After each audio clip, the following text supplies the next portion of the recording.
ഇതുവരെയുള്ള ലാലേട്ടനിൽ നിന്നും വ്യത്യസ്തമായി ഒന്ന് മാറ്റിപ്പിടിച്ച ലാലേട്ടൻ തന്നെയാണ് മലയാളം ബിഗ് ബോസ് സീസൺ 6 എത്തിയിരിക്കുന്നത്.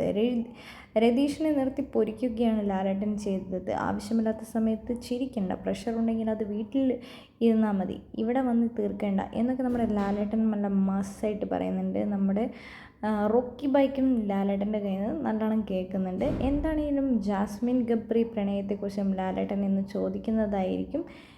ഫുൾ ടൈമും നമ്മൾ ലൈവിൽ കണ്ടുകൊണ്ടിരിക്കുന്നതും ജാസ്മിൻ ഗബ്രി പ്രണയം തന്നെയാണ്. എന്താണെങ്കിലും ഗെയിമിൽ ശ്രദ്ധിക്കാൻ വരുന്നവർ ഗെയിം തന്നെ കളിക്കുക എന്നാണ് ലാലേട്ടൻ പറഞ്ഞിരിക്കുന്നത്. നിങ്ങളിവിടെ പല കാര്യങ്ങളും ചെയ്യാനല്ല, ഇതൊരു ഗെയിം പരിപാടിയാണ്. ഇവിടെ എൻ്റർടൈൻമെൻറ്റ് ചെയ്യിപ്പിക്കാനാണ് വന്നിരിക്കുന്നത്, അല്ലാതെ നിങ്ങളുടെ പ്രഷർ തീർക്കാനും അല്ലാതെ പല കാര്യങ്ങളും ചെയ്യാനല്ല ഇവിടെ വന്നിരിക്കുന്നത്. ആ സമയത്ത് നമ്മുടെ ക്യാമറ ഫോക്കസ് ചെയ്യുന്നത് ജാസ്മിനെയും ഗബ്രിയെയുമാണ്. എന്താണെങ്കിലും ഇന്ന് ജാസ്മിനും ഗബ്രിക്കുമൊക്കെ കേൾക്കുമ്പോൾ നമുക്ക് കാത്തിരുന്ന് കണ്ടറിയുക തന്നെ ചെയ്യാം.